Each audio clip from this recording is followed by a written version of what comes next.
بسم اللہ الرحمن الرحیم۔ نیکی اور کار خیر اور اچھا کام بظاہر کتنا معمولی کیوں نہ دکھے، اسے کر گزرنا چاہیے، اس سے پیچھے نہیں ہٹنا چاہیے، معمولی سمجھ کر اس کو ترک نہیں کرنا چاہیے، چھوڑنا نہیں چاہیے۔ بعض مرتبہ چھوٹا عمل بھی، نیکی کا معمولی سا عمل بھی اللہ تبارک و تعالیٰ کی نگاہ میں ہمیں بڑا رتبہ دلاتا ہے، مرتبہ عطا کرتا ہے۔ ایک معمولی سا کام ہے کہ کتا تھا، اس کو پانی پلا دیا گیا، اور پانی پلانے والی ایک بدکار عورت، اس ایک عمل کے نتیجے میں اللہ تبارک و تعالیٰ نے اس کو بلند مرتبے پر فائز کر دیا۔ ایک ٹکڑے پر اللہ کا اسم جلال لکھا ہوا ہے، ایک آدمی گزر رہا ہے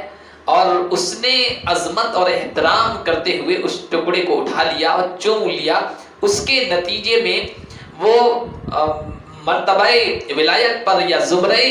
ولایت میں شامل ہو گیا۔ بشر حافی رحمۃ اللہ علیہ، معمولی سا کام ہے لیکن اللہ کی نگاہ میں کتنا بڑا مرتبہ اور اجر پا گیا۔ بعض مرتبہ ایسا ہوتا ہے کہ راستے سے گزرتے ہوئے کوئی کانٹا، کوئی کانچ وغیرہ دکھا، ہمارے دل میں یہ بات آئی کہ اس کو کر لیں، لیکن معمولی سمجھ کر اس کو ہم چھوڑ دیتے ہیں۔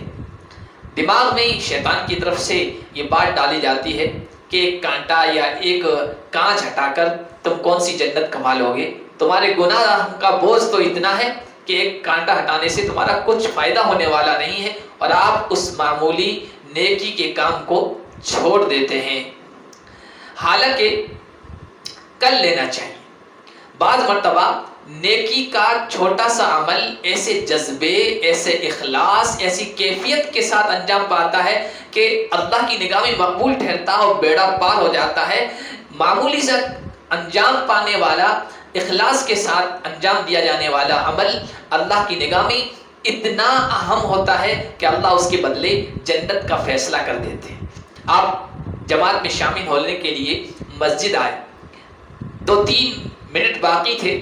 آپ کے دل میں یہ بات آئی کہ تحیت المسجد 2 رکعت پڑھ لو، اس نماز کا بڑا اجر و ثواب ہے، لیکن شیطان کی طرف سے دل میں یہ بات ڈالی گئی کہ زندگی بھر تو تم نے پڑھی نہیں، ایک مرتبہ پڑھنے سے کون سا فائدہ حاصل کر لو گے، چلو بیٹھو تھوڑی دیر آرام کر لو، پھر جا کے جماعت میں شامل ہو جانا، اور آپ 2 رکعت اس نماز کو معمولی سمجھ کر چھوڑ دیتے ہیں، حالانکہ کر لینا چاہیے۔ بعض مرتبہ چھوٹا سا عمل اللہ کی نگاہ میں مقبول ٹھہر جاتا ہے۔ امام ابو داؤد رحمۃ اللہ علیہ محدثین کے امام ہیں، اور ان کے عظیم ہونے کے لیے، بڑا ہونے کے لیے اتنا کافی ہے کہ ان کی کتاب سنن ابو داؤد صحاح ستہ میں، یعنی حدیث کی ان 6 کتابوں میں شامل ہے جو علماء کے نزدیک، اہل اسلام کے نزدیک معتبر ہیں، مسلم ہیں، مستند ہیں، اور ان کے زندہ جاوید ہونے کے لیے کافی ہے۔ ان کا ایک واقعہ بڑا عجیب، نصیحت آموز اور سبق آموز ہے۔ ایک مرتبہ وہ کشتی میں سفر کر رہے تھے، دریا کے کنارے ایک آدمی کھڑا تھا، اس کو چھینک آئی، اور اس چھینک پر اس نے الحمدللہ کہا۔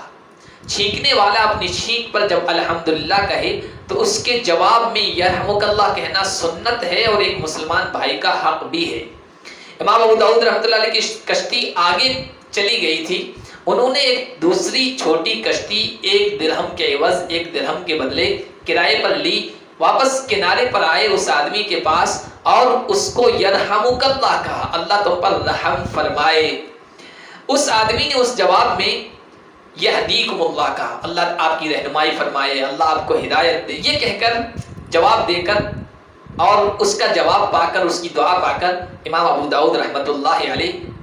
واپس اپنی کشتی پر آ گئے۔ ساتھیوں کو بڑا تعجب ہوا، ساتھیوں نے کہا آپ نے اتنی معمولی سی چیز کے لیے اتنا بڑا تکلف کیوں کیا، اتنا خرچہ کیوں کیا؟ تو امام ابو داؤد رحمۃ اللہ علیہ نے کہا کہ میرے دل میں یہ بات آئی کہ ہو سکتا ہے کہ وہ آدمی مستجاب الدعوات ہو، اللہ کی نگاہ میں بڑا مقبول و محبوب ہو، اللہ اس کی دعا قبول کرتا ہو، میں جب اسے یرحمک اللہ کہوں گا تو وہ جواب میں یہدیکم اللہ کہے گا، ممکن ہے کہ میرے حق میں اس کی دعا قبول ہو جائے اور میرا بیڑا پار ہو جائے۔ کہتے ہیں کہ جب رات میں کشتی والے سفر کر رہے تھے اور رات ہوئی اور سب سو گئے تو ہاتف غیبی سنی، غیب سے آواز سنی اور آواز میں یہ بات تھی کہ کشتی والو ابو داؤد نے 1 درہم کے عوض جنت خرید لی، جنت حاصل کر لی۔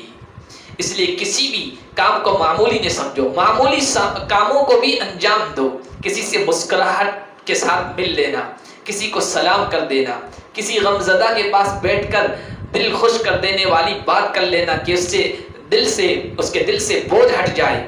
کسی کو معاف کر دینا، کسی کے عیب پر پردہ ڈال دینا، کسی کے راز کو اپنے سینے میں دفن کر دینا۔ نہ جانے کتنے ایسے کام ہیں جو معمولی سمجھے جاتے ہیں، آپ کر گزریے۔ اللہ تبارک و تعالیٰ کے یہاں بعض مرتبہ ایسا وقت ہوتا ہے کہ اس ایک چھوٹے سے عمل کے نتیجے میں اللہ جنت کا فیصلہ اور جہنم سے آزادی کا پروانہ عطا فرما دیتا ہے۔ اللہ پاک عمل کی توفیق عطا فرمائے۔